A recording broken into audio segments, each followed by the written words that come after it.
All right. Hello, everybody, and thank you for tuning in. Today, I want to talk to you about something really cool, which is synchronicity journaling. I started doing this just a few days ago, and I feel like it's already really made an impact on my daily life and my outlook and my mental health. And I want to share with you some of my observations and see if this is a practice that you would like to try out as well.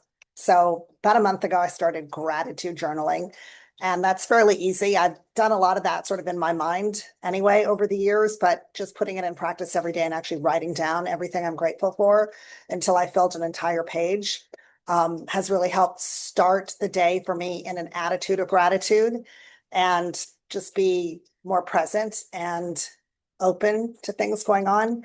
But I also started doing this synchronicity journaling. That's a little harder for me to, find the things that are happening randomly in the day to day that are proving to me that the universe is aligned with my intention and fulfilling my desires. But I do believe it's really important to notice these things. And so I want to share a little bit about this. I'm going to date myself here a little bit, but you all know I'm in my 60s and I am a boomer, proudly. And back in the days of the original Star Trek series, for those of you who've watched Star Trek, and I was a Trekkie as a kid, absolutely loved the show. There's a particular episode called Shore Leave. And in this episode, the entire crew of the Enterprise is very exhausted, and they find this planet that seems very restful and uninhabited, and they're going to go take some well deserved rest time on this planet. And so Dr. McCoy and Sulu beam down to check it out and take some readings, and Dr. McCoy finds a thought, and he may have even said it out loud. I can't remember. That it seems just like Alice in Wonderland. Like this is just the sort of place where the white rabbit would show up and Alice would be there. And a second later, he turns his head and there's the white rabbit checking his watch and pocket watch and then running off behind a bush. And then Alice is right after him. And he's thinking he's losing his mind, right? And as the different um, people from the Enterprise beam down, each of them starts to have these different experiences. At one point, they get strafed by World War II bombers. Sulu encounters a samurai, and he has to fight for his life with this Japanese samurai. And they discover after much to their chagrin and horror, as they're people are getting killed off, and this is just terrible. What kind of planet is this? Well, it's actually a vacation planet. It was actually designed to make your fantasies come to life almost instantly, right? It just took a minute or so for this planet to recreate. They were using these little antennas would pop up, and that was showing the technology on that planet would just recreate what was in your thoughts and turn it into reality. And I think this is an amazing concept because I do believe that our minds actually have the capability to turn our thoughts into reality. And thank God it's not instantaneous because so much of what we think about is negative, right? Can you imagine being like thinking about the war in Ukraine and just being teleported instantly into the war in Ukraine or something like that? Like, how terrible would it be if those dark thoughts that you have just instantaneously manifest? But I think we have the ability to manifest our desires by thinking about them. And one of the things that I was really caught up on when I would think about how much money I wanted to earn or how I wanted to do in business or what I wanted to accomplish, the lifestyle I wanted to live, I would really focus on the how. My background is in real estate. So it was like, how many houses do I have to own to make this much income? Or how many houses do I have to flip? Or if I'm selling real estate as a real estate agent, like how many commissions do I have to earn? Or how many houses do I have to sell to earn this many commissions? And I would just put it all down in spreadsheets and list it all out in, journaling that I was doing, vision boards, like try to really figure out the how. And as I've been listening to different podcasts and different audiobooks, I would recommend Jen Sincero's You Are a Badass at Making Money, as well as Amanda Francis, Rich as Fuck. And now I've been listening to a lot of David Bayer. And one recurring theme with all of them is you don't need to know the how. You don't need to know the how. That will get taken care of. In fact, when you try to micromanage God or the universe, it backfires on you, right? Because you could really want $60,000 for something, and then you're sure it's going to come from this particular way. And when that way doesn't work out, you think it's a failure. But in fact, if you just open up and let it happen the way it's going to happen and be open to it happening anyway, it could happen from, some stock that you owned years ago and forgot about, or, someone finding something, I don't know, some refund of something that you weren't aware of. I mean, there could be any number of ways that that money could come to you. That's not through your career, business, or ways that you think you have to create it. So I have been working on a synchronicity journal. So I actually went into Chat GPT and asked for some prompts to help me figure out how to even start journaling about this. And I think that's a good recommendation. Just ask Chat GPT for some prompts on synchronicity. And then I just started taking note of where it looked like the universe was helping me, where it was aligning with my goals, where I was seeing coincidences. So, for example, I was thinking of this one person that I hadn't talked to in a couple of weeks, and he crossed my mind. And then I was like, oh, maybe I should reach out to that person. And then probably even before I thought that thought, I checked my phone, which was on silent, and he had texted me twice. So he hadn't texted me since the last time I saw him. So it was just kind of like, oh, that's synchronicity in action. That's proof that the universe is giving me, and I am aligned with what I want, and what I want is going to come. Because I often get really stressed. Let me rephrase that. I have in the past often been very stressed about money and feeling scarcity about money.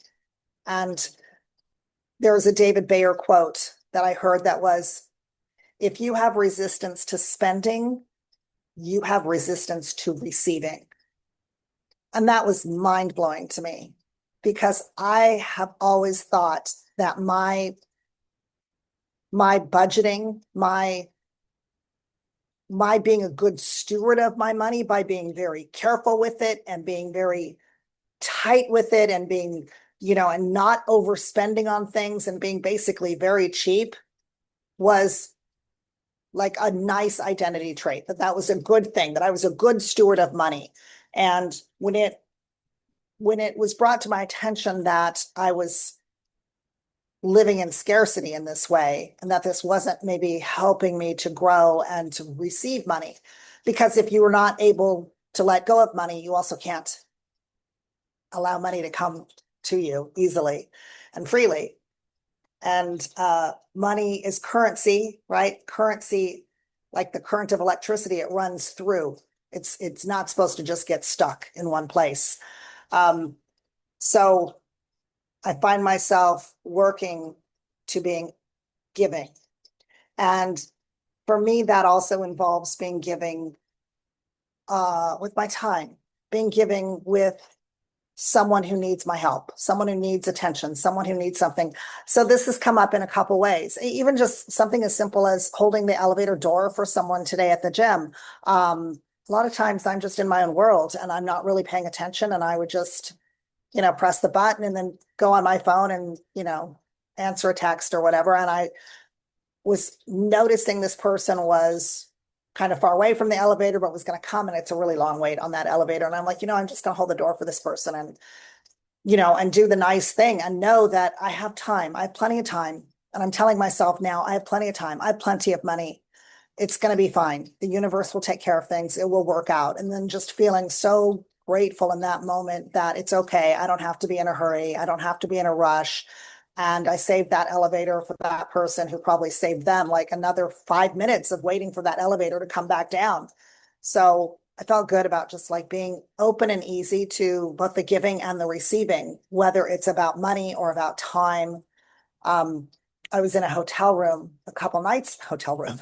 I was at a hotel in a hotel lobby a couple nights ago, And I just did it to get out of the house and change my environment. And while I was in the hotel lobby with my laptop, just doing some work, enjoying the very beautiful surroundings of a gorgeous hotel with an ocean view and beautifully decorated for the holidays, I got a text from a business associate who was looking for some advice. And there are many, many times, I think my default knee-jerk reaction has been like, just Google it or go to ChatGPT or go figure it out. Like I've got shit to do. We've all got shit to do. Like go, you know, figure something out. And I stopped myself and I just thought, I probably am very helpful to this person in what she's trying to accomplish. And let me spend 5 or 10 minutes on the phone with her and see if I can help her through this. And so I picked up the phone, and one of the first things she said was, Catherine, I know that you're so busy and I don't want to take too much of your time. I know you've got a lot on your plate. And I was like, you know what? I don't. I'm not that busy actually, and just speaking that into existence, speaking that truth and letting myself be in the moment of like, I'm not that fucking busy. Stop playing these games and using these words to describe the life and then create that life for yourself. When you speak it into existence, I'm so busy, I'm so busy. Well, guess what? Then you continue to be busy and overwhelmed and anxious and nervous. And, I don't want to live every day like that. I want to have freedom and peace and feel stress free. So I'm speaking that into existence now. So I said, no, I've got time. What's up? So we chatted for about 10 minutes and hopefully I was able to help her and give her some advice and move on to her next step with the real estate deal that she's doing. And then interestingly enough, the waiter came over and he'd overheard some of my conversations. So he started asking me about real estate. And I invited him to the real estate group that I had started here a few years ago, and just tried to give him some advice and, wisdom for what he's doing on his journey. And I just thought, wow, it's so beautiful that people are looking to me for advice, because one of the things I'm speaking into existence now is being available for people who need advice, right? I'm in the sage years now, the crone years. I have decades of wisdom and I want to share those decades of wisdom. And I certainly want to share with other women who are on a journey in their middle life, in their second half, who've already seen shit and who want to have their best years ahead of them. For me, I felt like my best years were behind me in my 50s, and especially breaking up a long-term, 29-year relationship and really thinking that my best years were in my rear view mirror and that I was invisible to men and that I'd wasted my youthful years. And that was over. It was behind me. It was lost. And I felt deep regret and sadness over those thoughts. Those thoughts did not serve me. And it took me a while to work through that. And I muddled through it. And there's a lot of great help out there on the internet and with books and with support groups and what have you. But I just want to share my journey because I think my journey will resonate with women who are out there who might be in the same place that I was 5 years ago, 7 years ago, 3 years ago, feeling invisible and feeling like the best years were behind them. And I want to share with you the different steps that I've taken, both physically and mentally, to put my mind into the right place and a place of abundance. And that transformation for me is still happening.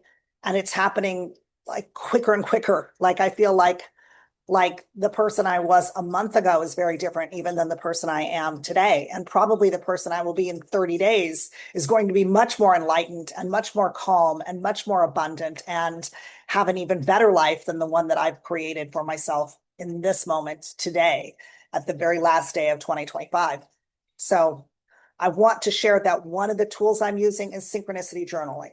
And so by writing down all of those things that I am seeing where the universe is aligned with my intention and giving me what I desire, by having coincidences, by having things line up, by seeing a number, by having money just come to me from some place I wasn't expecting it to, by having an interaction that is confirming my choice as a coach, as a sage, as a person of wisdom to share, and being asked for that wisdom by random strangers and by associates. And it's telling me, yes, you do have something to share. You have a message. This is what you need to be doing and focusing on at this stage in your life. So write those things down, write the clues down. And I think you will see, as I'm starting to see, that as you write them down, your brain notices them and understands this is an important thing and then looks for it more. And the more you look for it, the more you bring it into your universe, the more you will manifest it, just like on that planet on shore leave in Star Trek. You will manifest it, and hopefully you won't manifest it instantaneously, because we're really not set up to manifest our desires instantly. We don't have the mental discipline to make sure that our thoughts are aligned with what's best for us. So thank God the universe manifests these things, and it takes a little bit of time for your greatest desires of things that you want to manifest in the universe to actually happen. And you don't have to worry about the how. And hopefully this resonates with you on some level. I would love it if you would share your comments if you've ever done a synchronicity journal or anything kind of similar to that, what you've noticed, how that's helped you, or is this just all crazy woo-woo stuff? So put it in the comments. I'd love to hear. Thank you for watching.